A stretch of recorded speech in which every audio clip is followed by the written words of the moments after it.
Pinag-iba ng milyonaryo ang bahay ng matanda. Dahilan para makita niya ang isang larawan dito. Si Elliot Morris ay isang seryosong multi-millionaire na naniniwalang kayang bilhin ng pera ang lahat. Nagawa niyang ipag-iba ang bahay ng isang matandang lalaki para magpatayo ng shopping mall. Kinalaunan, nang bisitahin niya ang natira sa demolisyon at nakita ang lugar, ay natagpuan niya doon ang larawan ng kanyang kabataan na halos nagpahinto sa kanyang puso. Sa isang tapat na araw noon ng Hulyo taong 2021, ang real estate magnate na si Elliot Morris ay nagkaroon na ng headquarter sa Tampa Bay, Florida, isang lugar sa Amerika.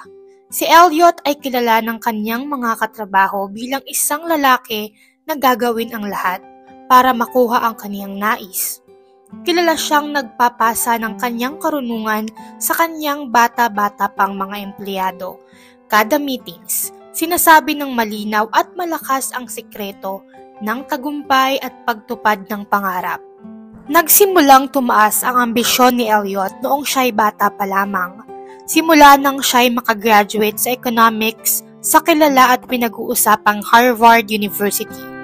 Nagsimula ang kanyang karera ng maaga sa financial markets, kung saan nagkaroon na siya ng malaking pera kasabay ng real estate scandal.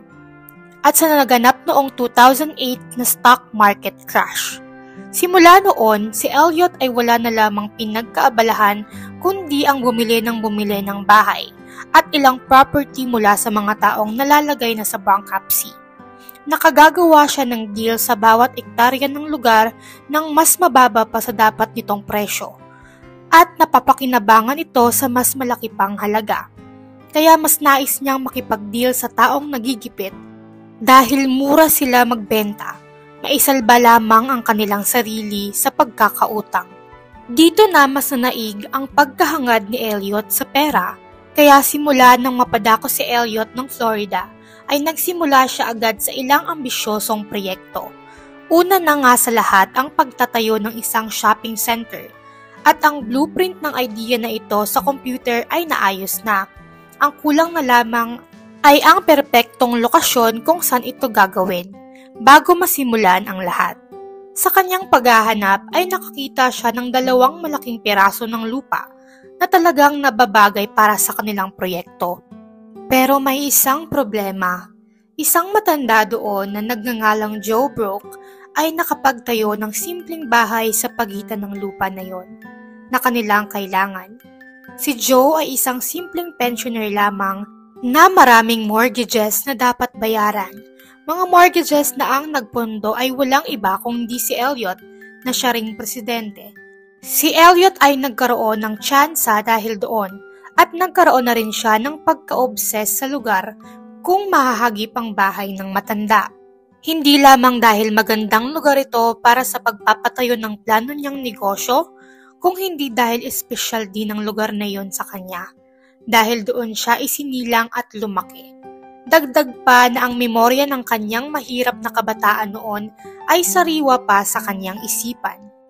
Isang araw ay magiging mayaman ako, Mama.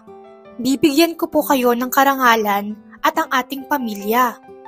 Wika ng bata pang si Elliot noon sa kanyang ina. Araw-araw ay inaalala ni Elliot ang pangako niyang iyon, kaya't buo na ang desisyon nitong magpatayo ng lugar ng bagong mall. Agad nang ginamit ni Elliot ang kanyang karapatan sa lupa para bilhin at ariin ang bahay ng matanda para magiba ito ng walang problema. Nagagawang kayanin ni Elliot ito dahil ang kanyang kumpanya na umaaktong tumutulong sa tao sa pagbibigay sa kanila ng utang sa mataas na interes at karamihan sa mga loans na yon na hindi nababayaran ay nauuwi sa pagbibigay ng kanilang mga bahay at ari-arian bilang collateral. Ang interes nila ay sadyang napakalaki kaya naman hindi lahat ng tao ay nakakaya ang kanilang alituntunin.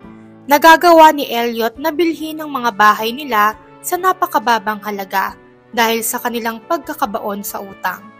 Nang ang matandang si Joe ay sinubukang umalma matapos lumapit sa isang public defender, ay sinabi lamang sa kanya na wala nang magagawa pa Dahil si Elliot ay kumikilos ng ayon sa batas. Dahil yan sa mortgage agreement na nasa kanyang karapatan. Nakita niya si Elliot na higit pa sa isang tinik sa kanyang lalamunan na hindi niya maalis. Parang awa niyo na, wala na akong pamilya. Ang bahay na yun ang natatanging alaala na lang na naiwan ng aking namayapang asawa. Pagmamakaawa ng matanda kay Elliot, na naroroon kasama ang kanyang mga tauhan at mga abogado. Kung papaalisin niyo ko, paano naman ako mabubuhay sa kakarampot na halagang ibinibigay niyo sa akin para sa bahay? Matanda na ako. Malamang na mauwi lang ako niyan sa kalsada at maging isang pulube pag nagkataon. Naririnig pa rin ni Elliot ang sinasabi ng matanda na ang lupa ay regalo umano sa kasal na ibinigay sa kanya ng kanyang binang lalaki noon at ng kanyang asawa para mapagtayuan nila ng kanilang unang tahanan. Ang biyenang lalaki ni Joe noon ay ang dating mayor ng syudad na nagawang makuha ang lahat ng subsidiya at fundings o kung ano man ang pwede dati. At sa pagdaan ng bawat taon, ang bayarin ng mag-asawa ay patuloy nang tumataas hanggang sa ito'y mawala. Nagkasakit kasi ng malala ang asawa ni Joe kaya kinakailangan nilang i-mortgage ang kanilang lupa para sa kanyang pagpapagaling, gayon din pambili ng kanyang medisina. Pero si Elliot ay hindi pa rin nakinig sa pakiusap na mahirap na matanda. Ganito kasi yan, tanda. Ang bagong mayor at ako ay nasa iisang kaisipan lamang. Gusto niya rin na maipatayo ang mall sa mismong kinatitirikan ng bahay mo bago dumating ang susunod na halalan. Kaya gigibain ko na ang iyong bahay at lahat sa 2 linggo.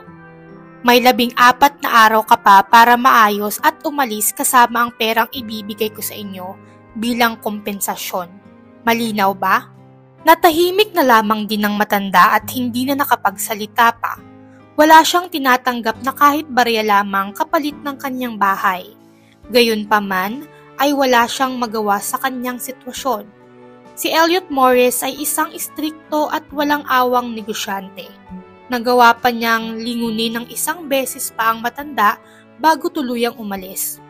Uulitin ko, babalik ako makalipas ang 2 linggo, pero sa pagkakataon ay may mga kasama na akong bulldozers. Maniwala ka kapag sinabi ko sa iyong ako ay isang lalaki na may iisang salita. Hindi na nakaimik at nakasagot ang matanda. Sadyang nabagabag na lamang ang isip nito sa bawat pagdaan ng mga araw. Hindi niya alam kung ano ang kanyang gagawin o kung saan siya mapupunta. Ang kaniyang asawa, ang kaniyang bina na lalaki na dati nilang mayor, ay parehas ng namayapa. Kaya bilang huling pag-asa, si Joe ay agad pumwesto sa harap ng luma niyang lamesa at dito nagsimulang magsulat ng liham para sa pangangailangan ng milyonaryong may batong puso. Dear Mr. Elliot Morris, gusto ko lang sanang magpaliwanag kung bakit hindi ko magawang tanggapin ang inyong kabayaran. Ang memorya kasi ng nakalipas na pagmamahala namin ng mag-asawa ay nakadikit na sa bawat pader at haligi ng bahay na yon na ako mismo ang nagtayo. Ang lahat ng ninanais mo na magiba para maipatayo ang nais mong shopping center ay may rason sa aking simpleng istorya. Ako at ang aking asawa noon ay nangangarap na makakita ng batang naglalaro sa hardin namin bago ko malaman na wala pala akong kakayahan na magawa iyon. Sa loob ng maraming taon ay nagawa mong mapagtagumpayan ang iyong imperyo, habang ako namay na ipatayo ang bahay na napupuno ng masasayang memorya. Ang aking asawa na si Claire ay naghabilin sa akin na ikalat ang kanyang abo sa paligid ng bahay na ito dahil dito umano sa bahay na ito ididikit ang pinakamasasayang sandali ng kanyang buhay.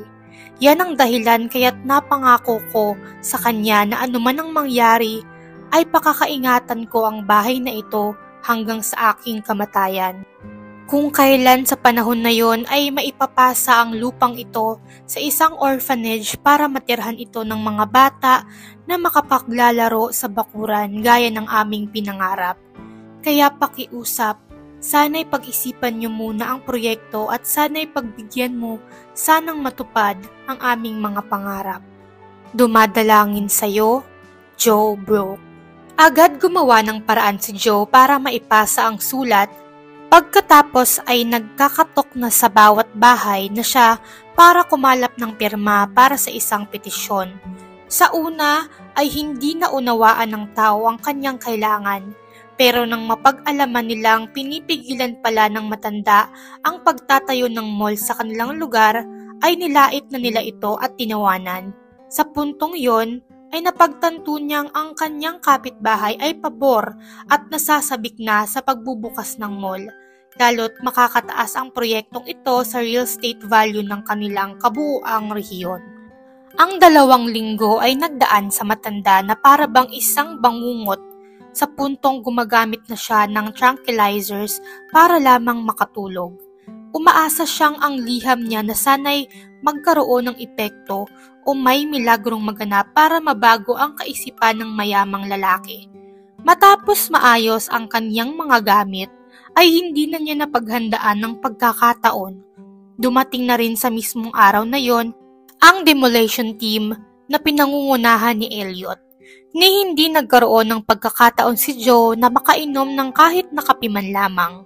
Ang mga excavators, tractors at ang dose-dosenang nakaunipormeng lalaki ay nakahanda ng gibain ng lahat ng establishmentong kinakailangan sa paligid, at ang inaabangan na lamang niya ay ang sinyales para sila makapagsimula. Nagmamakaawa naman ako sa inyo. Parang awa niyo na. Huwag niyong sirain ang tahanan ko. Pagmamakaawa ni Joe kay Elliot at sa kanyang mga tauhan. Pilit silang pinahihinto pero hindi naging sapat yon para mapigilan ang dapat na maganap. Agad nang nasimula ng isang traktura na gibain ang isang bahagi ng bahay ng matanda.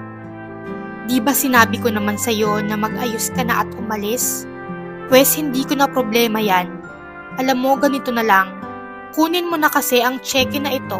Sige na, wala na akong oras para makinig pa sa mga kwento o magbasa ng mga luma mong istorya. Seryosong pahayag ni Elliot sa nagmamakaawang matanda habang inaabot ang isang cheque. Kinuha na rin ni Elliot ang kanyang phone at dali-daling may tinawagan. Ilang sandali pa ay dumating na ang isang police mobile, sakay ng mga pulis na dala ang kopya ng warrant bilang patunay na si Elliot ang may-ari ng property, ang may karapatan itong ibenta at gumamit ng mga demolition equipment para sa pagpapataguyod ng isang proyekto. Sa una ay inatasan muna ni Elliot ang kanyang mga tauhan na ialis ang matanda sa lugar na iyon. Pinilit pa rin naman ni Elliot na maiabot sa matanda ang cheque sa huling pagkakataon, pero wala pa ring pagdadalawang isip itong tinanggihan ng matanda. Bago lumisan ay napalingon na lamang muli ang matanda kay Elliot, taglay ang lumuluhan nitong mga mata. Ang laki na ng pinagbago mo. Binulag ka na ng pera at sinira na rin ito ang iyong kaluluwa. Mauunawaan mo din na hindi lahat ay nabibili ng pera. Ano bang sinasabi mo? Di ba sabi ko paalisin niyo na yan? Pag-uutos ni Elliot. Binaliwala lamang ni Elliot ang sinasabing yun ng matanda na parang wala lang itong ibig sabihin. Habang lumilisan ay napapagmasdan ni Elliot ang pagkagiba ng kanyang bahay. Tumanggi si Joe na pumasok sa kotse ng isa sa empleyado ni Elliot. Sa halip ay naglakad na lamang siya sa kalsada, kung saan napagmasdan niya kung paanong tibagin ng mga lalaki ang pader ng kanyang bahay gamit ang dala nilang maso. Ang bahay na tinirahan niya ng matagal na panahon. Hindi na magawa pa ng matanda na pigilin ang kanyang pagluha habang ang mga bricks, kahoy at tools ay bumabagsak sa lupa. Ang nararamdaman naman ni Elliot ay ang kanyang pagiging matagumpay. Ang unti-unting paggiba sa bahay na yon para sa milyonaryo ay ang unang hakbangin para matupad ang kanyang pinapangarap. Para na din matupad niya ang nagawa niyang maipangako sa kanyang ina noon. Siyak na mararamdaman na niyang parang naangkin na ang buong lugar pag natapos na ang lahat. Agad na rin siyang nagpaalam sa site at nag-iwan na lamang ng habilin bago umalis. Binilin niya sa pagbabalik niya ay dadalaw siya para suriin ang site bago nila ito pakialaman. Makalipas ang ilang oras nang makabalik na si Elliot sa site, ay nabungaran na niya ang gibagibang bahagi ng bahay.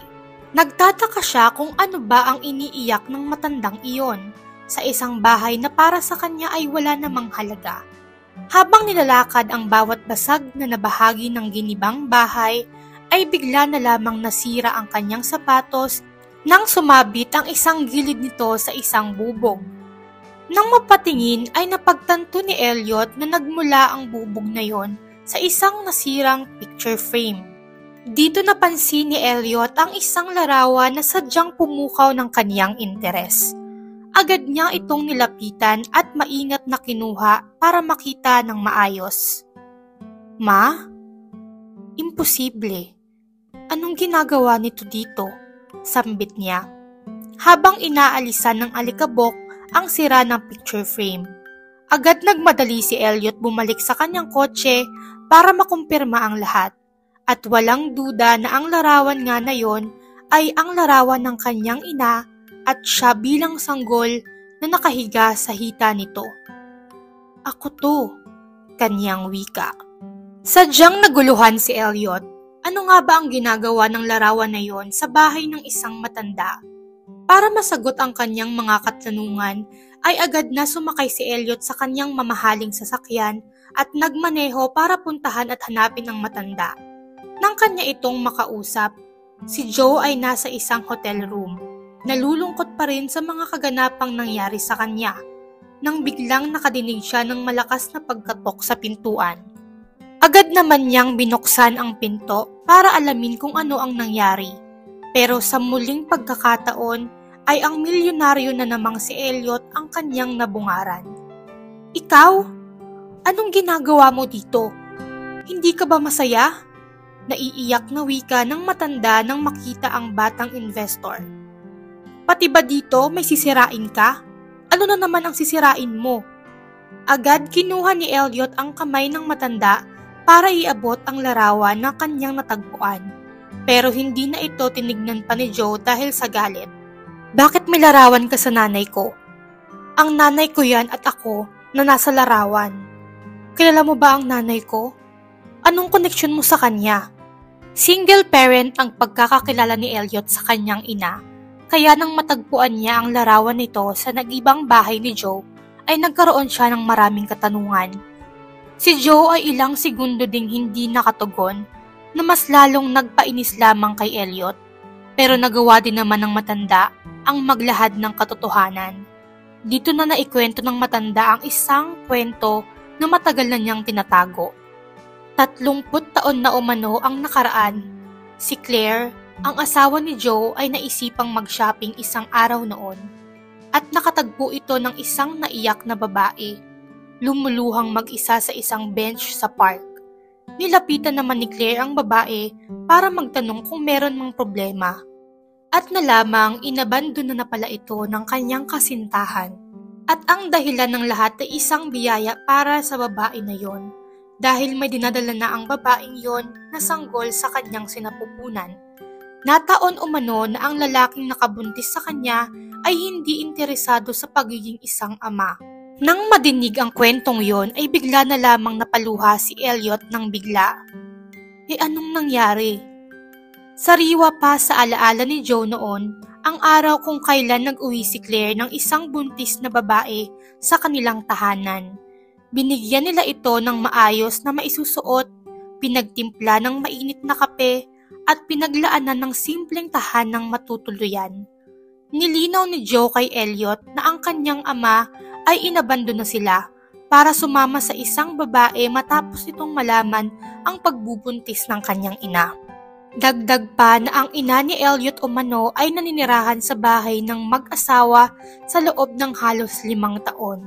At ang turing nila sa kanya ay para na nilang anak at magulang naman din ang tingin ng ina ni Elliot sa kanila noon. Malaking ligaya umano ang nadala ng kanyang ina sa buhay ng mag-asawa, lalo't isa sa pangarap nila ang magkaanak at maranasan ang maging isang magulang. Pero kung naninirahan siya sa inyo, bakit siya umalis? Bakit siya lumipat sa mas malaking tahanan? Tanong ni Elliot, na medyo nagdududa sa bawat revelasyong sinasaad ng matanda. Si Joe ay napailing naman at nagpaliwanag na pagdesisyonan nilang mag-asawa na gamitin ang kanilang savings para matulungan ang babae na makapagkolehiyo dahil wala umano siyang pinangarap noon kundi ang magandang kinabukasan para sa kanyang anak. Gusto niyang maging magandang halimbawa bilang ina at maibigay ang lahat ng pangangailangan ng sanggol na noong si Elliot. Kaya naman ang napag-isipan niyang pag-aral ay ang business administration. Si Claire naman ay mas nais mag-alaga sa kanyang apo, habang nasa trabaho ang ina ni Elliot at sa katagalan ay naging isang magaling na negosyante ang kanyang ina na kailanman ay hindi nakalimot sa 2 taong naging higit pa sa isang pamilya para sa kanya. Madalas siyang sumusulat noon at nagawa pa niyang dumalaw sa cremation ng asawa ni Joe. Si Joe at ang kanyang asawa noon ay sadyang nasaktan nang namayapa ang ina ni Elliot sa isang aksidente. Bumisita pa umano sila sa libing nito pero ang hindi mapaniwalaan ni Joe ay ang panong napagbago ang bata pa noong si Elliot ng tadhana. Ngayon ay isa na siyang may edad na lalaki, naging mayaman, matagumpay, gaya ng kanyang pinapangarap noon pa man. Masaya naman umano si Joe sa mga narating ng bata. Itinuturing na niya ang apo, hindi nga lamang niya alam na mauuwi ito sa pagiging masama ng kanyang ugali.